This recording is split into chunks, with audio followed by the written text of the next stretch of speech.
PD యాక్ట్లో ఇతన్ని వచ్చే రోజుల్లో కూడా మేము వేయడం జరుగుతుంది. ఇతనికి ముంబై ముఠాతో పరిచయాలు ఏర్పడ్డాయి. అక్కడ ముజఫర్ వాహిద్ షేక్ ఎలియాస్ ముజఫర్ 30 years, ఇతను థానేకి చెందినవాడు, ఒక ఎలక్ట్రీషియన్. అతను ముఖ్యంగా ఒక నైజీరియన్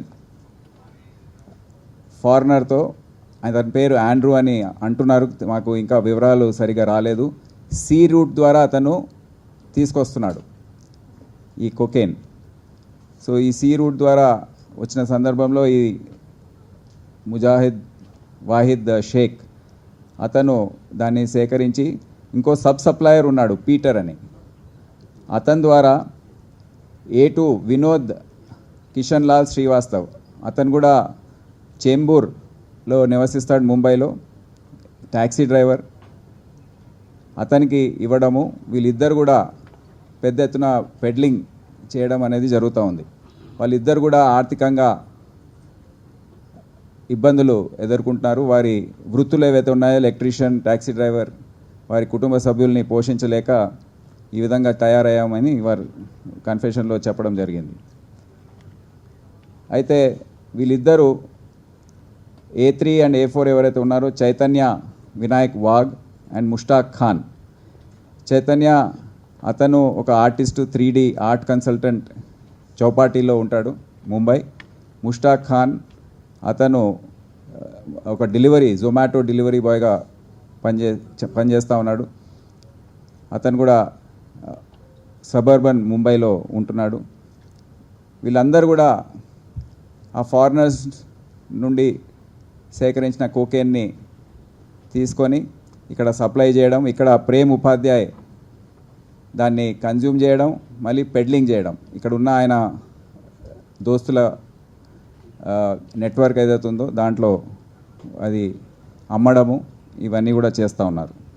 సో ఈ దర్యాప్తు ఇక్కడ నుండి స్టార్ట్ అయ్యి మొత్తం అందరినీ ఇప్పుడు పట్టుకోవడం జరిగింది. ఈ ముఠాలో 276 grams ఆఫ్ కొకేన్ని ఈ ముఠా ద్వారా మేము సీజ్ చేయడం జరిగింది. టోటల్ దాని వర్త్ 69 లక్షలు. 8 సెల్ ఫోన్లు కూడా సీజ్ చేయడం జరిగింది. సో ఇది మొదటి గ్యాంగ్. రెండవ గ్యాంగ్ అది మ్యావ్ అంటే మెఫిడ్రిన్ అనే ఏదైతే నార్కోటిక్స్ డ్రగ్ ఉందో దాన్ని సరఫరా చేసే ముఠా ఇది.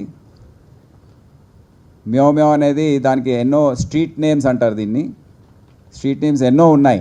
దాన్ని వైట్ మ్యాజిక్ అంటారు, క్యాట్ అంటారు, మ్యాడ్ కౌ అంటారు, స్మాక్ అంటారు, బబుల్స్, డ్రోన్, ఇన్ని పేర్లు ఉన్నాయి, ఒక్కొక్క దేశంలో ఒక్కొక్క పేరు. సో ఇక్కడ మ్యావ్ అని దాని పేరు పెట్టి అమ్ముతున్నారు. సో ఈ గ్యాంగ్ ఏంటంటే దీంట్లో పవన్ భాటి ఏలియాస్ రాజా అండ్ హేమ్ సింగ్ కచ్వా, వీళ్ళిద్దరూ ముఖ్యంగా దీంట్లో పెద్ద పాత్ర వహిస్తున్నారు.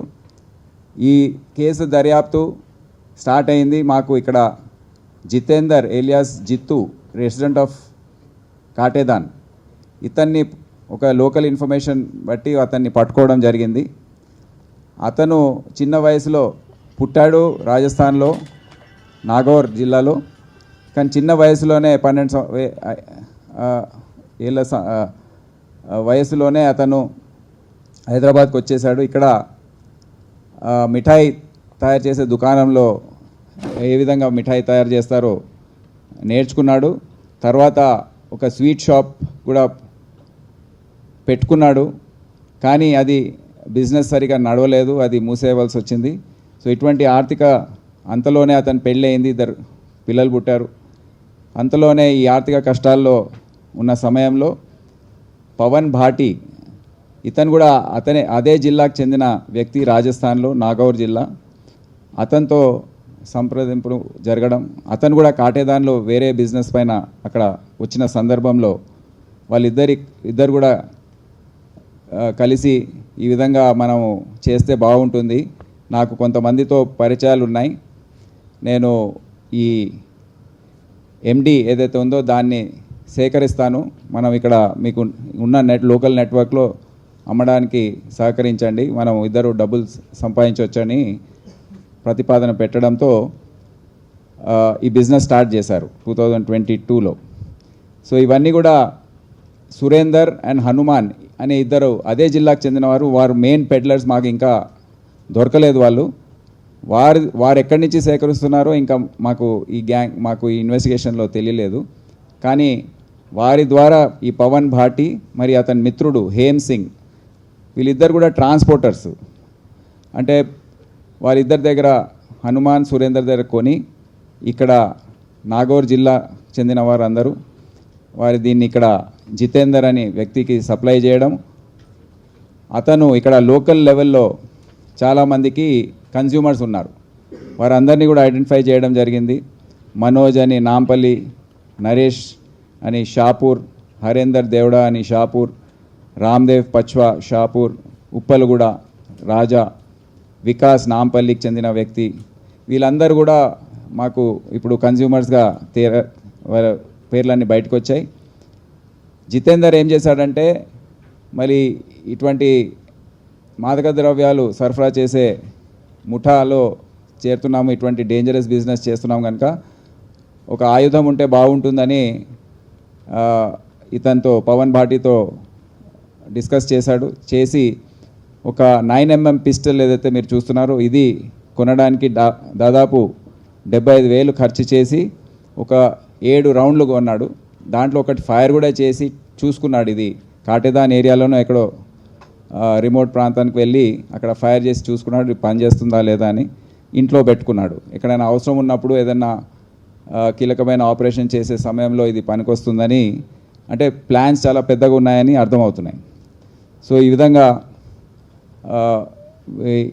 ఈ మొత్తం ముఠాని పట్టుకోవడం జరిగింది. వారు కూడా మా అదుపులో ఇప్పుడు ఉన్నారు, అరెస్ట్ చేసి రిమాండ్ చేయడం జరుగుతుంది.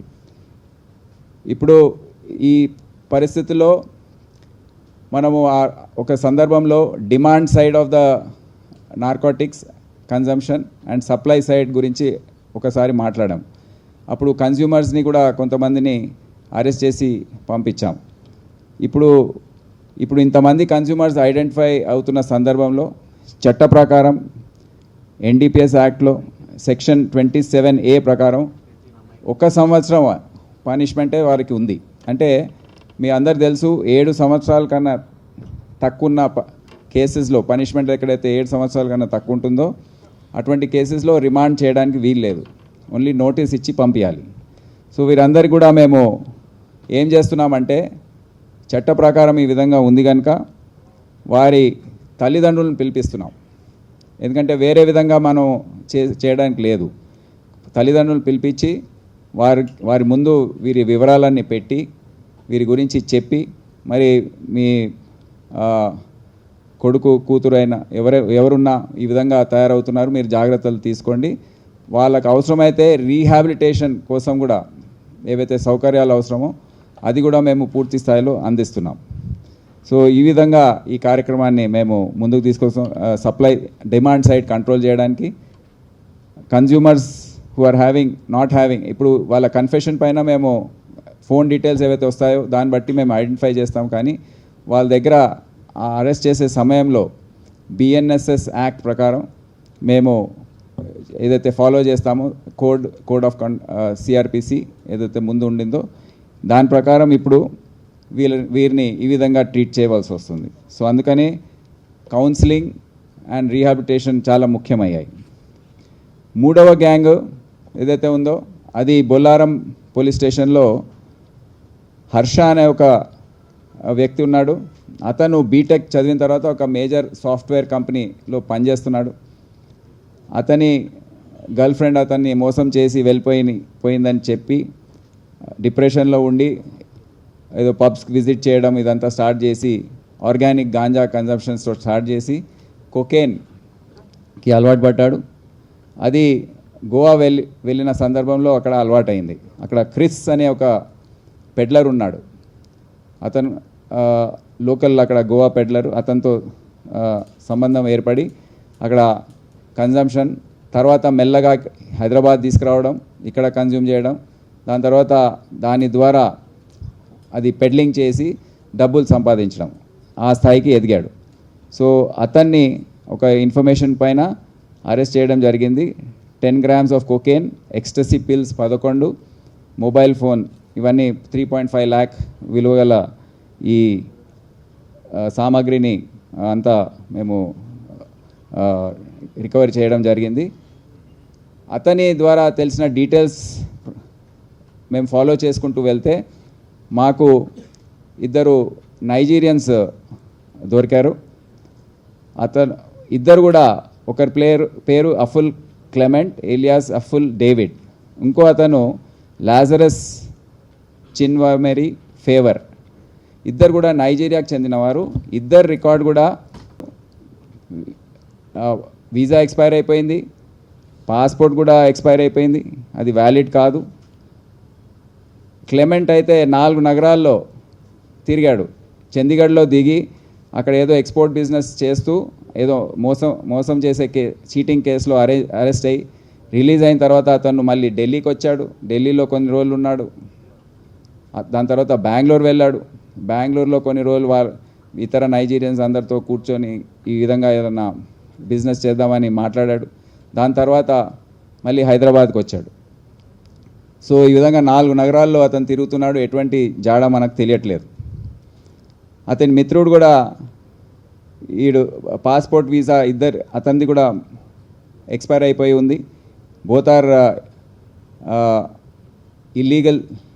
Illegally staying in India. So దీంట్లో ఏంటంటే మాకు ఇప్పుడు ఒక పెద్ద సందేహం మరియు ఒక గందరగోళ పరిస్థితి ఏర్పడింది. ఈ foreigners, especially Africans and Nigerians ఎవరైతే ఈ నార్కోటిక్స్ సప్లైలో ఇన్వాల్వ్ అయి ఉన్నారో వారిని మేము అరెస్ట్ చేసి పంపిస్తే మళ్ళీ కొన్ని రోజుల తర్వాత వారు బెయిల్ పైన వచ్చేస్తున్నారు.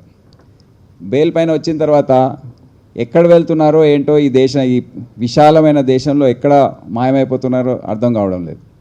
ఆ కేసెస్ ఏవైతే ఉన్నాయో అవి ట్రయల్కి వచ్చిన సందర్భంలో వీరు ఎవరు కూడా హాజరు కావడం లేదు. ఎన్బిడబ్ల్యూ ఇచ్చినా ఎవరిపైన ఇష్యూ చేయాలి, ఎవరిని పట్టుకోవాలి, ఎక్కడున్నారు వాళ్ళు, ఎటువంటి జాడా మాకు తెలియట్లేదు. ఎందుకంటే చాలామంది false names, false passports, false identities పైన ఉంటున్నారు మన దేశంలో. సో వీరిని ఇంకో మార్గం ఏంటంటే డిపోర్ట్ చేసి పంపించడం. డిపోర్టేషన్ ప్రొసీజర్ మీరు కొన్ని రోజుల క్రితం చూశారు. హెచ్న్యూ ద్వారా 4 డిపోర్ట్ చేయడం జరిగింది.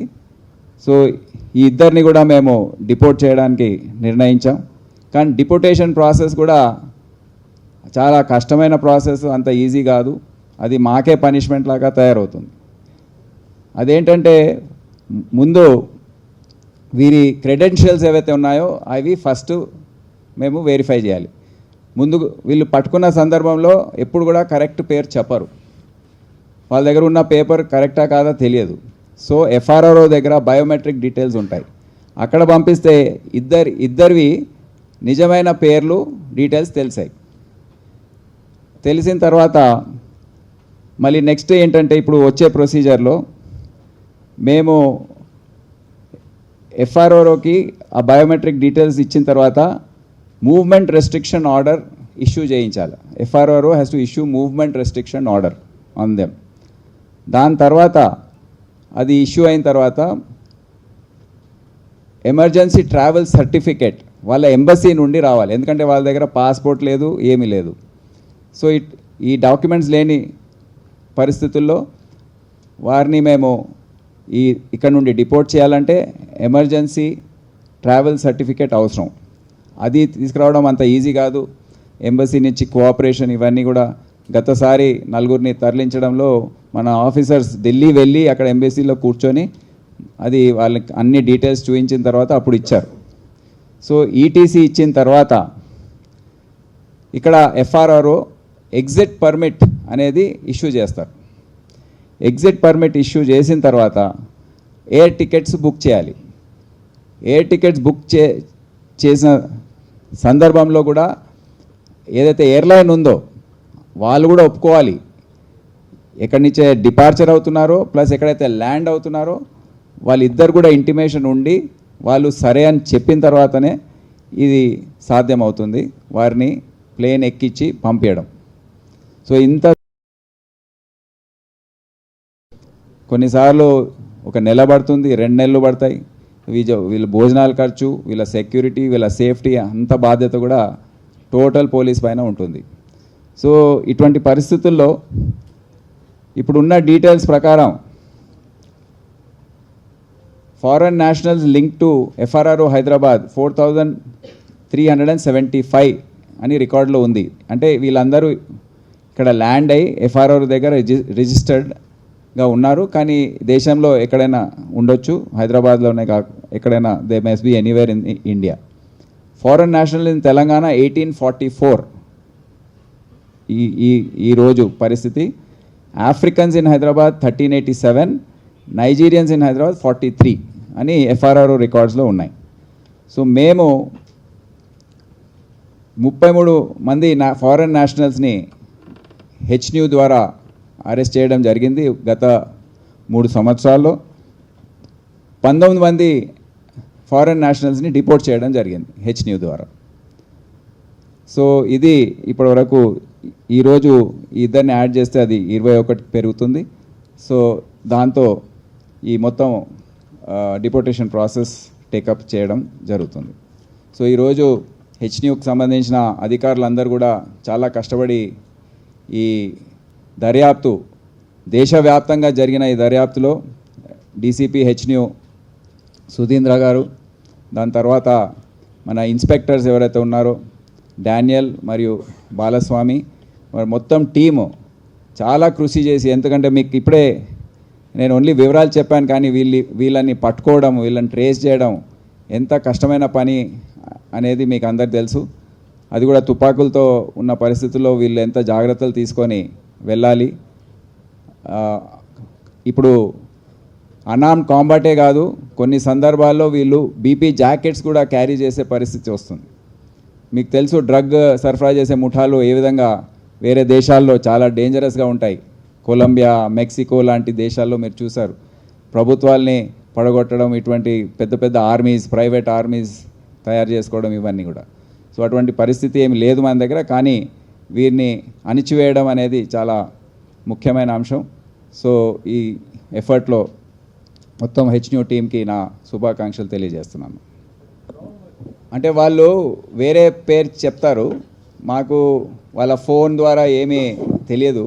సో బయోమెట్రిక్ ఏదైతే ఉంటుందో ఎఫ్ఆర్ఓ దగ్గర ఉంటే మాకు ఇమీడియట్గా డీటెయిల్స్ వచ్చేస్తాయి. అదే ఇప్పుడు మీకు మా గందరగోళ పరిస్థితి ఎక్స్ప్లెయిన్ చేశాను కదా, ఏం చేయాలి వాడితో? అరెస్ట్ చేస్తే వాళ్ళకు మెయిల్ చేసినట్టు అవుతుంది. They want to be arrested. So ఇది కాకుండా వాళ్ళు ఏం చేస్తున్నారంటే ఇంకో మార్గం అనుసరిస్తున్నారు. లోకల్ ఎవరైనా పెళ్లి చేసుకోవడం, లేకపోతే వేరే కొన్ని కమ్యూనిటీస్ ఉన్నాయి, వాళ్ళు పెళ్లి చేసుకుంటే మళ్ళీ 498A కేసు కూడా పెట్టిస్తున్నారు. ఏదో కేసు ఉంటే ఇక్కడ ఉండిపోవచ్చు అని. సో అన్ని విధాలుగా ఏదో have to fight this and ఏ విధంగా చేయాలనేది మేము చూస్తూ ఉన్నాం. అంటే ఒక డిటెన్షన్ సెంటర్ కూడా జోగిపేట్ సబ్ జైలు ఏదైతే ఉందో అక్కడ ప్రారంభించడానికి ప్రయత్నిస్తున్నాము. చీఫ్ ఆఫీస్ అక్కడ అన్ని రిపేర్స్ కూడా నడుస్తూ ఉన్నాయి. అక్కడ డిటెన్షన్ సెంటర్ స్టార్ట్ అవుతే ఇటువంటి వాళ్ళందరినీ తీసుకెళ్ళి అక్కడ పెట్టి అక్కడ నుండి మళ్ళీ డిపోర్ట్ చేయడానికి అవకాశం పెరుగుతూ ఉంటుంది. ఎందుకంటే మా సిసిఎస్ ఇప్పుడే ఒకటే లాకప్ ఉంది, దాంట్లో 4-5 కన్నా ఎక్కువ వాళ్ళని చూసుకోవడం, అది కేర్ చేయడము చాలా రిస్క్తో కూడుకున్న పని. సార్ వీళ్ళు అరెస్ట్ అయ్యి జైలుకి వెళ్ళిన తర్వాత వాళ్ళు బెయిల్ మీద మళ్ళీ బయటకు వస్తున్నారు. అప్పుడు మీరు వారి మీద నిఘా ఏర్పాటు చేయకపోవడంలో ఇలాంటి రిపీట్ అవుతున్నాయా కేసెస్? అంటే ఇప్పుడు వాళ్ళు బయటకు వచ్చిన తర్వాత ఎక్కడ వెళ్తున్నారు అనేది వీఆర్, ఏదో ఇక్కడ లోకల్ క్రిమినల్స్ అయితే వాళ్ళకి అడ్రస్లు ఇవి ఉంటాయి. సో ఎంత నిఘా పెట్టాలి? ఏదో ఒక ఇంట్లో ఉంటారు, నెక్స్ట్ డే మార్నింగ్ వెళ్తే అక్కడ ఉండరు, మాయమైపోతారు. ఇప్పుడు డిపోర్టేషన్ మీద మళ్ళీ పట్టుకొచ్చి మేము ఇల్లీగల్ డిటెన్షన్ నిఘా ఎంతమంది నేను పెడతాం? ఫోన్ నంబర్స్, కొత్త పాత సెల్ ఫోన్ పడేస్తారు, కొత్త సెల్ ఫోన్స్ తీసుకొని కొత్త సిమ్ అంతా కొత్తది చేసుకుంటారు. Voice over internet protocol, VoIP calls only వాడతారు, మేము ట్రేస్ చేయలేము. సో అన్ని విధాలుగా టెక్నాలజీ పరంగా మొత్తము ముస్తాబై ఉన్నారు వీళ్ళు, అంతా ready. In fact major cyber crimes కూడా మీకు తెలుసు, ఆ 2-3 ముఠాలు చూపించినప్పుడు దాంట్లో ఎక్కువ శాతం వీళ్ళే ఉంటున్నారు. సార్ ఎన్నో స్టెప్స్తో కూడిన ఈ ప్రొసీజర్స్ మొత్తాన్ని కూడా కంప్లీట్ చేసి వీళ్ళని డిపోర్ట్ చేసి వాళ్ళ స్వదేశానికి పంపిస్తారు. పంపించిన తర్వాత కూడా వీళ్ళు తర్వాత మళ్ళీ ఏ ఫేక్ వేసలో పెట్టుకొని మళ్ళీ రిటర్న్ అయితే పరిస్థితి ఏంటి సార్? ఇక పరిస్థితి ఇది, ఇప్పుడున్న పరిస్థితి. దాంట్లో చాలామంది వెళ్ళి మళ్ళీ వచ్చారని కూడా తెలుస్తుంది. సార్ ఈ ఎఫ్ఆర్ఆర్ఓలో ఉన్న డేటాలో అక్రమంగా ఉంటున్న వాళ్ళు ఎంతమంది సార్? మీరు చెప్పిన ఇందాక బ్లాక్ లిస్ట్ చేస్తారు ఇక్కడ బయోమెట్రిక్స్ ద్వారా. అయినా అక్కడ ఆ దేశంలో ఆ కోఆపరేషన్ ఉండాలి కదా. ఏదైతే దేశానికి మేము రిటర్న్ చేస్తున్నామో అక్కడ ఈ ఈ విధంగా మనం ఏదైతే మనం ఇక్కడ ఇబ్బంది పడుతున్నామో మనం బాధితులం. కానీ అక్కడ అరే మన దేశస్తులు బయటికి వెళ్తున్నారు, ఇంకా అటువంటి అవుట్లుక్ వాళ్ళు ఏదైతే ఏ యాంగిల్ అయితే చూస్తున్నారో అది వేరే విధంగా ఉంది. సరే, ఒక్కొక్కరికి బయటికి పంపించడానికి ఎంత ఖర్చు అవుతుంది సార్? సుమారుగా అంటే ఎంత ఖర్చు అవుతుంది? డిపెండ్స్ అండి. ఒక నెల రోజుల పాటు వారిని కొన్ని సందర్భాల్లో ఎయిర్ టికెట్ కూడా కొనవలసి వస్తుంది. సో ఎయిర్ టికెట్ కొనకపోతే ఒక్కొక్కరికి 1,50,000 నుంచి 2 లక్షల వరకు ఖర్చు అవుతుంది. భోజనాలు అది కూడా వాళ్ళు బాగానే తింటారు. సరే, ఇప్పుడు పట్టుకున్న 4 కేసెస్లో కన్జ్యూమర్స్ లిస్ట్ అంటే ఎవరైనా సినీ సెలబ్రిటీలు కానీ ఎవరైనా ఉన్నారా సార్? పడండి, కన్జ్యూమర్స్ లిస్ట్లో సార్ ఈ డ్రగ్స్ కన్జ్యూమర్ లిస్ట్ లేదు. దీంట్లో అయితే పేర్లు చదివాను కదా, ఇది అంత హై లెవెల్ గ్యాంగ్ కాదు ఇది. అక్కడ ఉన్న లోకల్ వాళ్ళని టార్గెట్ చేస్తాం. मैं उसमें हिंदी में बात करें जब पूछो.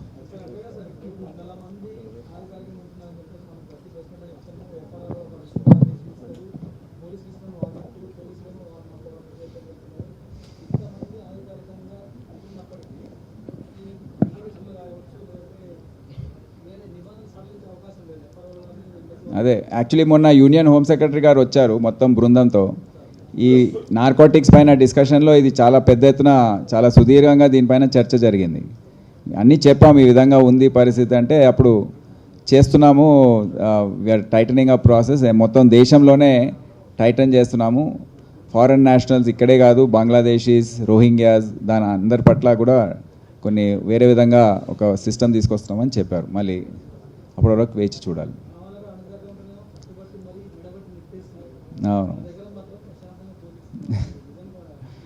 అది మళ్ళీ మన వాళ్ళు కూడా చాలామంది వాళ్ళ దేశాల్లో పనిచేస్తున్నారు, ఫ్యాక్టరీస్ ఉన్నాయి, ఇండస్ట్రీస్ ఉన్నాయి, నివసిస్తున్నారు. సో వారి సురక్ష, వారి భద్రత గురించి కూడా ఆలోచన ఉన్నట్టు నాకు అర్థమవుతుంది. ఓకే,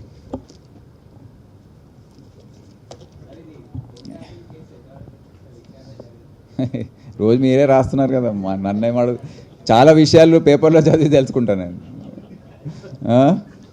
ఊహలు పంపించచ్చు, టైం అయింది. యాక్చువల్లీ మధ్యాహ్నం అందుకే పెట్టాం, ఇదంతా వీళ్ళని దూరం ప్రాంతాల నుంచి తీసుకురావడం అంతా టైం కూడా అయిపోతుంది. ఎండి मतलब मेफेड्रिन 100 ग्राम, एक पिस्टल को भी पहली बार एक पिस्टल को भी सीज किया गया ये गिरोह के पास. 12 सेलफोन, 5 लाख 85 लाख का कोकेन. इसमें मुंबई से संबंध रखता है ये, इसमें 4 मुख्य पकड़ने पर उनके ज़रिए हमको पता लगा कि यहाँ पर एक प्रेम उपाध्याय नाम का सॉफ्टवेयर एम्प्लॉय है, वो टीम में मार्केटिंग मैनेजर के ऐसा काम कर रहा था. तो वो 2022 में ये कोकेन मुंबई में रहता है, टैक्सी चलाता है. तो ये दोनों शख्सियत दो हैं, ये फॉरेन नेशनल्स एंड्रू और पीटर, वो सी के रूट से शायद पोर्ट्स होंगे उसके ज़रिए आते हैं. और ये दोनों वाहिद शेख और किशन लाल श्रीवास्तव, इन दोनों के पास उसके बाद यहाँ पर चैतन्य विनायक वाघ, वो जो एक आर्टिस्ट है, 30 साल का बच्चा है, और चौपाटी मुंबई में रहता है, और मुश्ताक खान एक जोमेटो डिलीवरी बॉय है, वो भी मुंबई का रहने वाला है। उनके ज़रिए यहाँ हैदराबाद में प्रेम उपाध्याय को सप्लाई कर रहे हैं। तो प्रेम उपाध्याय के पास एक बड़ा सर्कल है, यहाँ पेडलिंग कर रहा है, बेच रहा है। तो इन सबको इन्फॉर्मेशन आने पर ये पूरे गिरोह को अरेस्ट किया गया, गिरफ्तार किया गया और उनको यहाँ आज पेश किया गया है। एमडी मेफेड्रिन जो है वो 100 कुछ पर्सनल प्रॉब्लम होने पर उसको आदत पड़ गई ये ड्रग्स लेने में। पहले ऑर्गेनिक गांजा लेता था, उसके बाद कोकेन लेना शुरू किया, गोवा जाना शुरू किया। गोवा में एक क्रिस नाम के पेडलर से उसका संपर्क हुआ, वहाँ उसके बाद कंज्यूम करना, फिर थोड़ा कोकेन यहाँ पर लेकर आना हैदराबाद, फिर अपने दोस्तों में उसको बेचना, ये शुरू किया, पेडलिंग शुरू किया। तो ये इन्फॉर्मेशन आने पर हम उसको अरेस्ट किए। 10 ग्राम कोकेन उसके पास रिकवरी हुई, एक्सटेसी पिल्स 11 और मोबाइल फ़ोन पूरा 3.5 लाख का ये रिकवरी हुआ है। पर उसके डिटेल्स जब हम देख रहे थे तो 2 नाइजीरियंस के डिटेल्स भी आए हैं बाहर। उनका नाम अफुल क्लेवेंट एंड एक लाजरस फेवर। ये दोनों नाइजीरिया के शख्सियत हैं, यहाँ पर दूसरे काम पर आए हैं। उनका आज के डेट पर वीज़ा एक्सपायर हो गया है, पासपोर्ट भी आउटडेटेड है और इलीगल सिटीजन्स के नाम पे यहाँ पर रह रहे हैं और उनको कोई दूसरा काम नहीं है, दूसरा कोई भी पैसा कमाने का कोई रास्ता ही नहीं है। तो ये ड्रग पेडलिंग शुरू किए हैं। तो इनको भी हम पकड़े हैं, पर आजकल हमको एक परेशानी है, इनको अरेस्ट करके हम जब जेल भेज रहे हैं, 1-2 महीने के बाद या बाहर आने के बाद ये बड़े मुल्क में ये कहाँ गायब हो रहे हैं किसी को मालूम नहीं हो रहा। फिर जब केस ट्रायल को आ रहा है तो ये कहाँ पर हैं, कैसे इनको ट्रेस करना, इनका आइडेंटिटी क्या है, अब कौन से आइडेंटिटी पे रह रहे हैं ये लोग, कौन से मुल्क कौन से राष्ट्र में रह रहे हैं, कौन से रियासत में रह रहे हैं, ये सब कुछ भी हमको पता नहीं लग रहा है। तो हमने थोड़े दिन पहले 4 नाइजीरियंस को, अफ्रीकन्स को डिपोर्ट किया था। तो इसी मूवमेंट को हमने जारी रखा है। ये 2 नाइजीरियंस को भी हम डिपोर्ट कर रहे हैं। ये डिपोर्टेशन का प्रोसेस भी बहुत ही मुश्किलात से भरा हुआ है। पहले उनका आइडेंटिटी को हम कंफर्म करना है एफआरआरओ के पास बायोमेट्रिक क्रेडेंशियल्स देकर। उसके बाद FRRO movement restriction order issue करते हैं। उसके बाद हम उनके एम्बेसी जो है, नाइजीरिया का एम्बेसी जो दिल्ली में है, उनके ज़रिए हमको इमरजेंसी ट्रैवल सर्टिफिकेट लेना है। तो वो इशू करने में भी काफ़ी समय लगाते हैं। तो अगर वो आ गया, ईटीसी आने पर यहाँ पर एफआरआरओ एग्ज़िट परमिट देते हैं।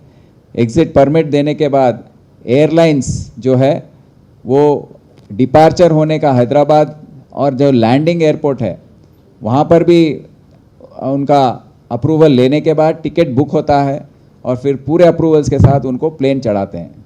तो इतना लंबा जो सिलसिला है डिपोर्टेशन के करने में, वो काफ़ी भारी पड़ रहा है पुलिस पर हमको ये एक ही रास्ता अभी आगे हम चलकर इसको अडॉप्ट करेंगे और जितना हो सके उतना हम एक डिपोर्टेशन करने के लिए एक डिटेंशन सेंटर को शुरू करने की कोशिश कर रहे हैं। अगर वो शुरू हो गई तो थोड़ी सहूलत होगी, क्योंकि अभी तो सीसीएस में जो सेल है उसमें ही वही डिटेंशन सेंटर के नाम पर चल रहा है। तो आज के तारीख में फॉरेन नेशनल्स इन तेलंगाना 1844 हैं, 1844, और अफ्रीकन्स हैं 1387 और नाइजीरियंस हैं 43 हैदराबाद में। एचन्यू के ज़रिए 3 साल में 19 फॉरेन नेशनल्स को डिपोर्ट किया गया है और 33 फॉरेन नेशनल्स को अरेस्ट किया गया आज तक। तो ये डिटेल्स आपके आगे रखे हैं। तो आगे चल के हम ये जो एचन्यू के ज़रिए डीसीपी एचन्यू सुधींद्रा, इंस्पेक्टर्स डैनियल और बालास्वामी और उनके टीम्स एसआईज ये बहुत ही मेहनत किए हैं, रात और दिन मेहनत करके देश भर में, मुल्क में हर जगह, हर रियासत में जाकर इनको पकड़ कर लेके आए हैं। और मतलब ट्रेसेस जो मिलते हैं लोकल में, जो उनको फॉलो करना पड़ता है, फिर यहाँ पर अरेस्ट करना पड़ता है, ये सब उन्होंने काम किया, बहुत ही अच्छा काम किया। इसके साथ ये गैंग्स, 3 अच्छे गैंग्स को उन्होंने, नारकोटिक्स सप्लाई करने वाले गैंग्स को पकड़ा है, तो उनको हमारी तरफ से मुबारकबाद पेश कर रहे हैं।